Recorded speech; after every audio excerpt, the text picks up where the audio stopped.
loss, and the Law Society of Kenya rests its case. Thank you. Thank you, President of the Law Society. I now invite Mr. Paul Muite, Senior Counsel, to give his tribute.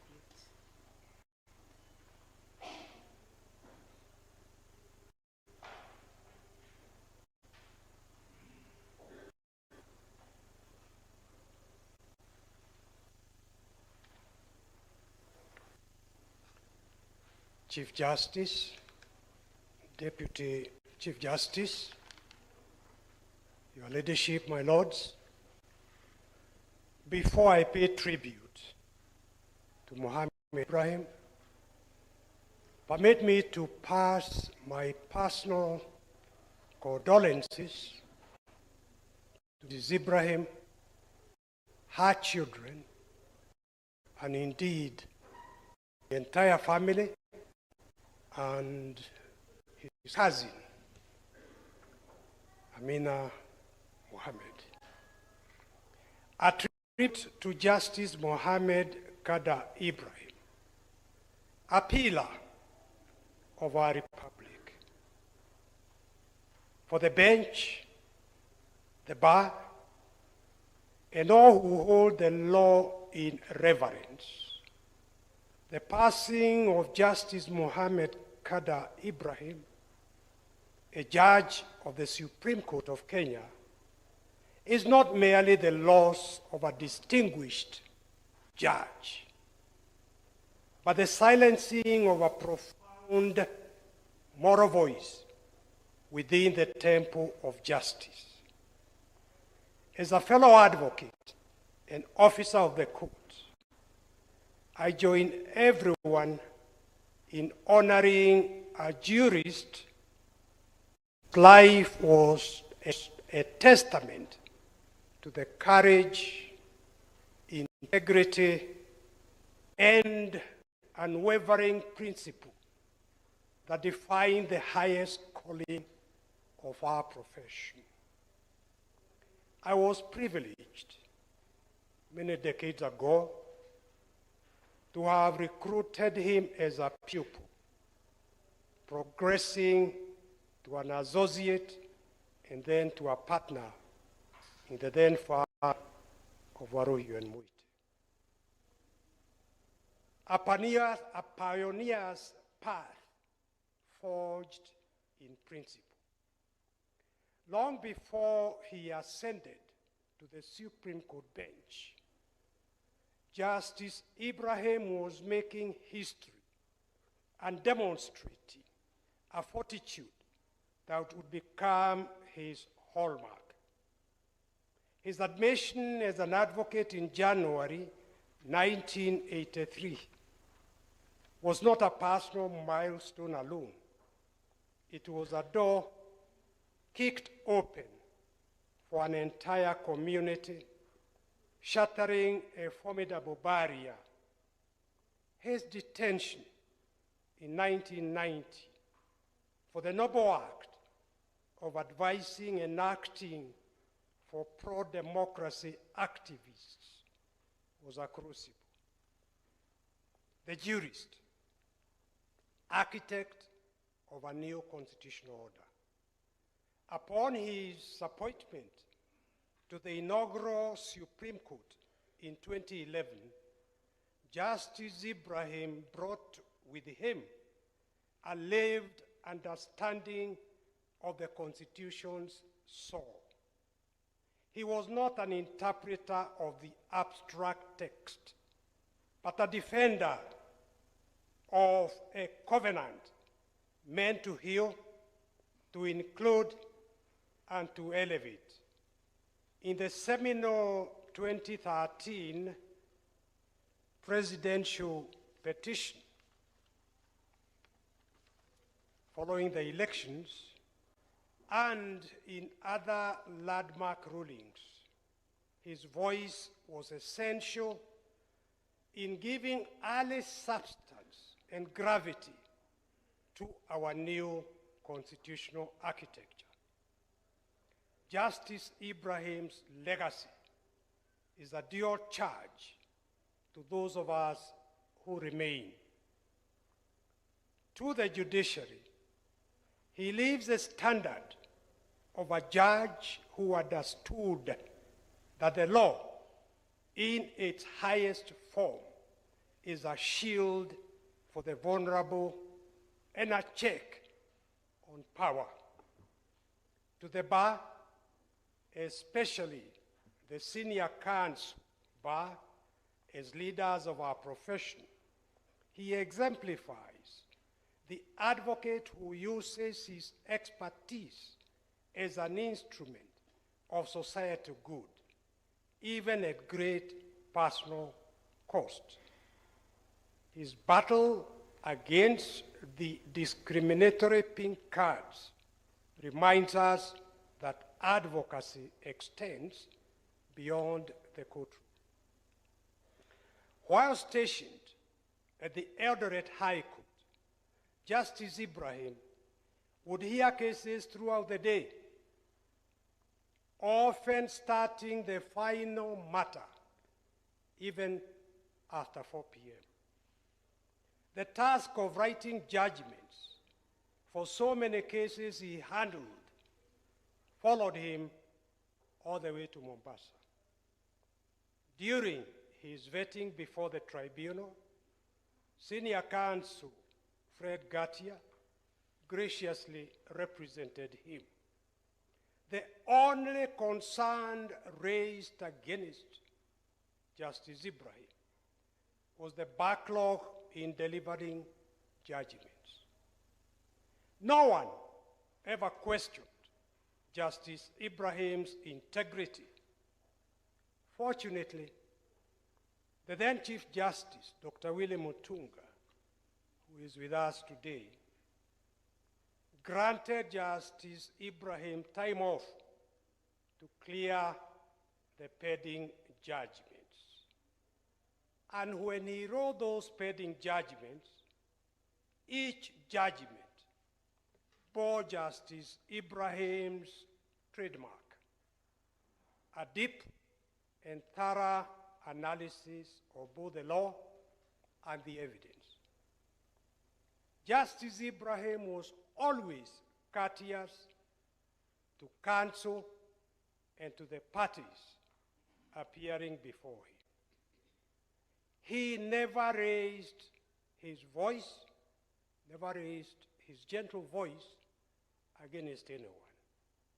As we reflect on his journey from pioneering lawyer to detained activist to revered justice of our highest court, we are reminded that the arc of a principled legal career can indeed bend towards justice.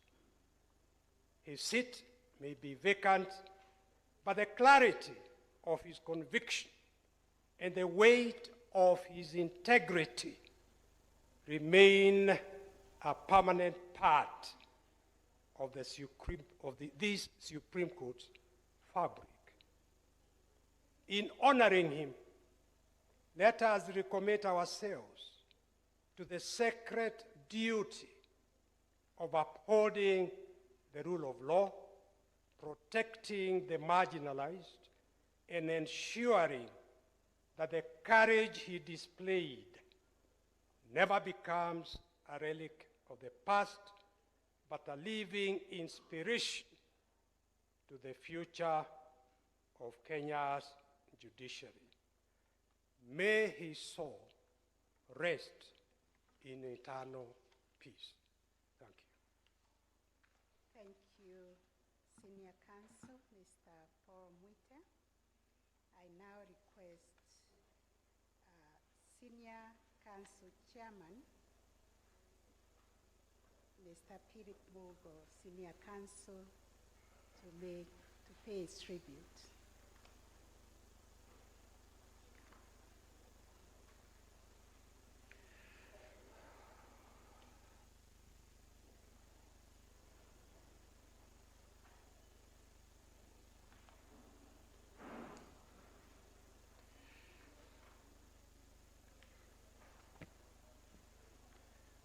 My Lady, Chief Justice Martha Koome, Chief Justice and President of the Supreme Court of Kenya, Honorable Judges of the Supreme Court, Court of Appeal, High Court,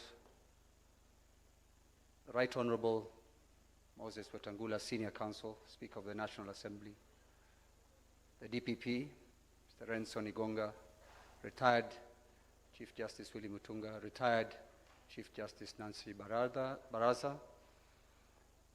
With that, allow me to recognize everybody else by way of adopting all the other protocols. Of course, retired Attorney General, Senior Counsel, and all others. This afternoon, as Chair of the Senior Counsel Bar, I join the judiciary led by the Supreme Court and colleagues at the bar led by the Senior Counsel Bar leadership and the leadership of the Law Society in mourning and also celebrating the passing of Justice Mohammed Ibrahim, a serving judge of the Supreme Court of Kenya.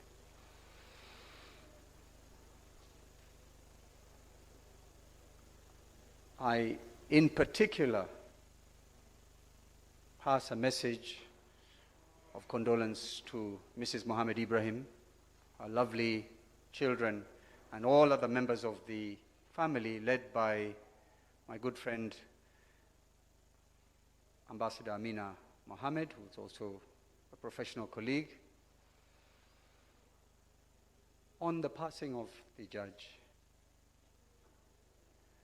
I wish to state that his passing marks the loss of a great jurist who understood the solemn burden of judgment and the humility required of those who are entrusted with it.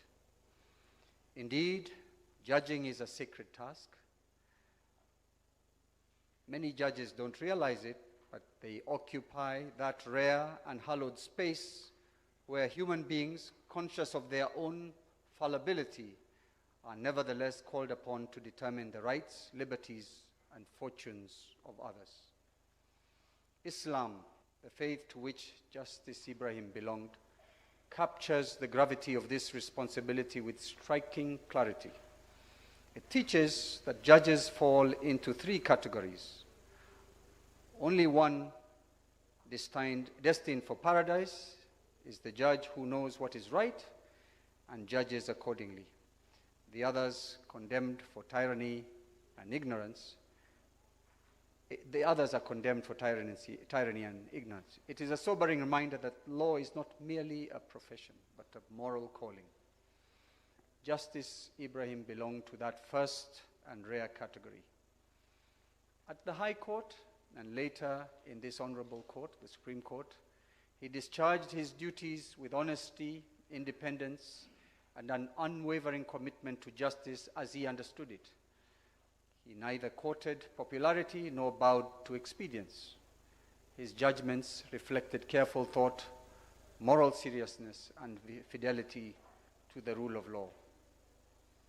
Indeed, not once did I hear or ever come across a situation where he apologized for any judgment that he made. Throughout his career, Justice Ibrahim resisted the all too familiar temptations of power, fame, and fortune that so often beset public life in our country. By temperament and conduct, he was amongst the most humble judges to serve in Kenya's superior courts. Yet his humility never translated into timidity. He was courageous when courageous matters mastered most and was even more costly. During the struggle for Kenya's second liberation, Mohammed Ibrahim, then an advocate, was detained without trial in July 1990, a testament to his principled commitment to justice even beyond the courtroom.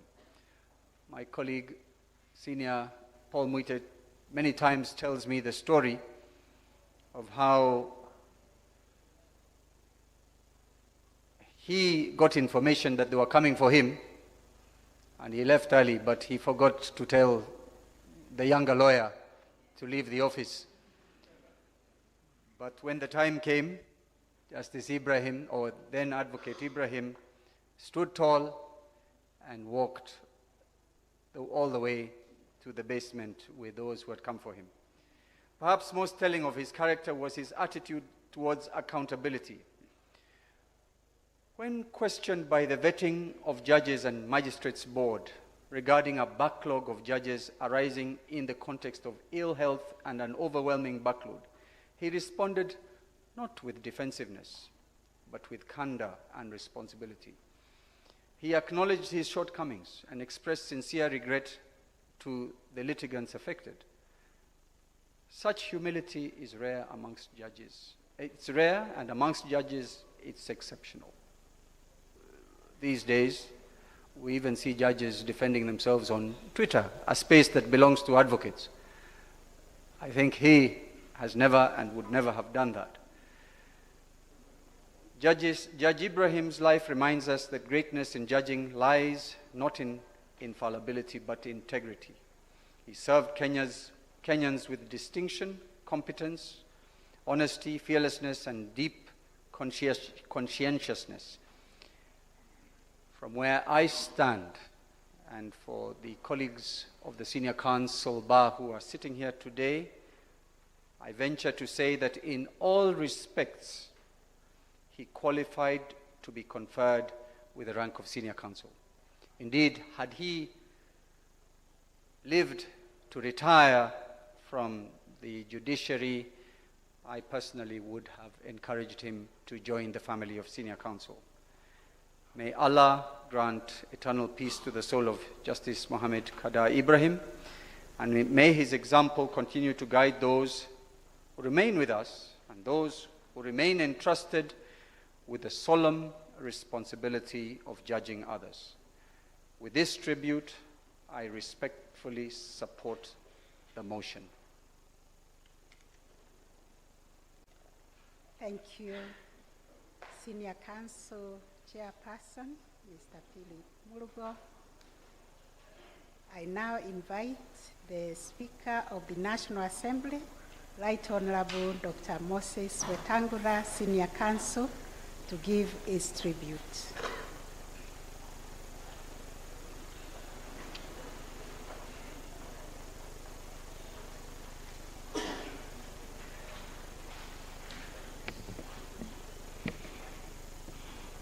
Lady Chief Justice and President of the Supreme Court, Lady Deputy Chief Justice and the Deputy President of the Supreme Court, Judges of the Supreme Court, our retired Chief Justice, Dr. Willie Mutunga, retired Deputy Chief Justice Nancy Barasa,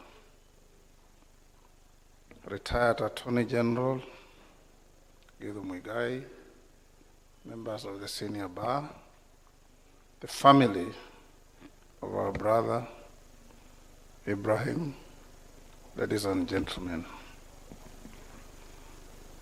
I must thank you, Chief Justice, for inviting me to these proceedings of closing file of our brother Ibrahim. I was also requested to come here by the chair of our class of University of Nairobi 81, Ben Bai, who asked me to speak on behalf of our class. Justice Ibrahim and I knew each other when we were in Form 6. I was in Friends School, Kamsinga. He was in Kakamega High School. Although he comes from the Somali community that occupies northern Kenya, he was